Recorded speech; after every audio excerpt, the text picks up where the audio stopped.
BJP join कर लो तो सारे गुनाह माफ। ये जुमला तमाम तरह के मीम्स और मजाहिया सटायर काफी दिनों से इस देश में चल रहे हैं। कहा जाता था और सोचते भी थे लोग कि विरोधी हैं तो विरोधी इस तरह की बातें कर रहे हैं, दुष्प्रचार कर रहे हैं। कहीं ऐसा होता है कि कोई सरकार ऐसा कृत्य करेगी? लेकिन मध्य प्रदेश के सीहोर में रहने वाले कारोबारी मनोज परमार की आत्महत्या के बाद कहीं ना कहीं यकीन हो चला है कि बीजेपी पर जो आरोप लग रहे हैं या लगाए जाते थे या लगाए जा रहे हैं, वो धूल में लट्ठ चलाने वाली बात नहीं है।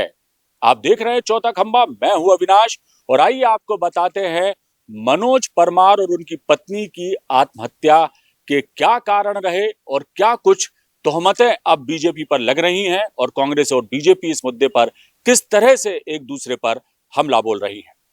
ये वीडियो राहुल गांधी की भारत जोड़ो यात्रा के दौरान का है, जब सीहोर के कारोबारी मनोज परमार के बच्चों ने राहुल गांधी को अपनी गुल्लक भेंट की थी, उनकी यात्रा और उनका समर्थन किया था।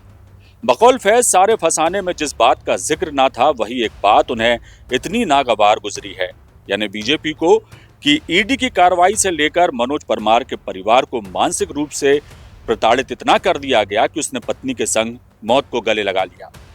मनोज परमार की आत्महत्या के बाद पूरी बीजेपी कटघरे में खड़ी है। आज जब कांग्रेस मनोज परमार के बच्चों के साथ खड़ी है तो उस पर भी ऐतराज जताया जा रहा है, क्योंकि कलई जो खुल रही है। बात यहीं खत्म नहीं होती। जैसा कि बताया जाता है कि मनोज परमार के बेटे ने कांग्रेस के प्रदेश अध्यक्ष जीतू पटवारी को बातचीत में बताया कि बीजेपी के प्रदेश अध्यक्ष वी डी शर्मा उनके पिता पर बीजेपी में शामिल होने का दबाव बना रहे थे। इतना ही नहीं, ईडी के डिप्टी डायरेक्टर संजीव कुमार साहू भी उनके घर आए थे और कह रहे थे कि बीजेपी के खिलाफ बहुत बोलते हो, बच्चों को बीजेपी ज्वाइन करा दो वरना तुम्हें जेल भेज देंगे। इधर बीजेपी के नरेंद्र सलूजा ने ट्वीट किया है, जिसमें उन्होंने कहा कि मनोज परमार पर 2017 में 376 का केस दर्ज किया गया था, जिसमें उसे 7 साल की सजा हो चुकी है। नरेंद्र सलूजा का इस मामले में ट्वीट आने के बाद कांग्रेस ने उन्हें आड़े हाथों लिया है। जो अपनी घटिया हरकतों के लिए विख्यात है, जो कांग्रेस से गया है,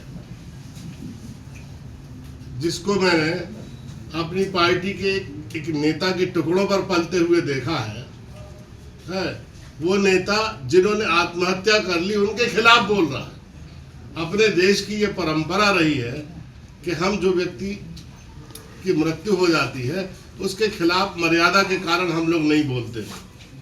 लेकिन जो बच्चे अनाथ हो गए, जिनकी मृत्यु हो गई, उनके पूर्व इतिहास को झूठे ढंग से परोसना लोगों के बीच में, ये बहुत दुर्भाग्यजनक है।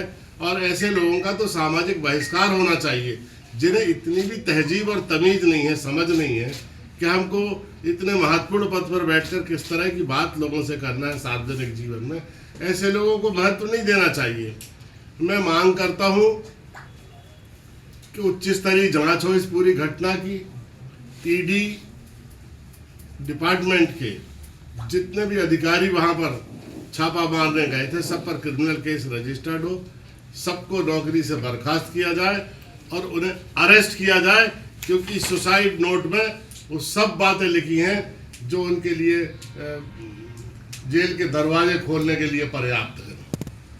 तमाम तोहमतें, तमाम इल्जाम जो बीजेपी अब मनोज परमार की खुदकुशी के बाद लगाकर खुद को डिफेंस कर रही है, मान भी लिए जाए तो क्या कोई शख्स बाकायदा ईडी और बीजेपी को कटघरे में खड़ा कर यूं ही मौत को गले लगा लेगा?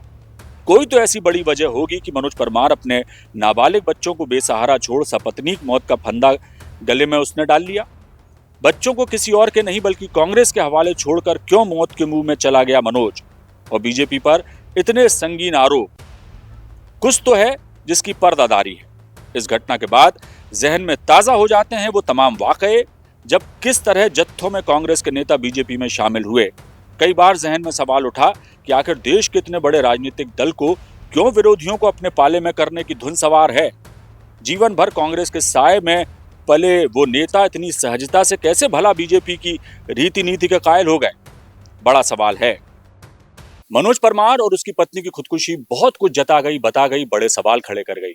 इस मामले की उच्च स्तरीय जांच की मांग की जा रही है, लेकिन जांच के बाद दूध का दूध पानी का पानी होगा? बड़ा सवाल है। किसी शायर ने क्या खूब कहा है कि दिल साफ हो किस तरह कि इंसाफ नहीं है, दिल साफ हो किस तरह कि इंसाफ नहीं है, इंसाफ हो किस तरह कि दिल साफ नहीं है। ब्यूरो रिपोर्ट, चौथा खंबा।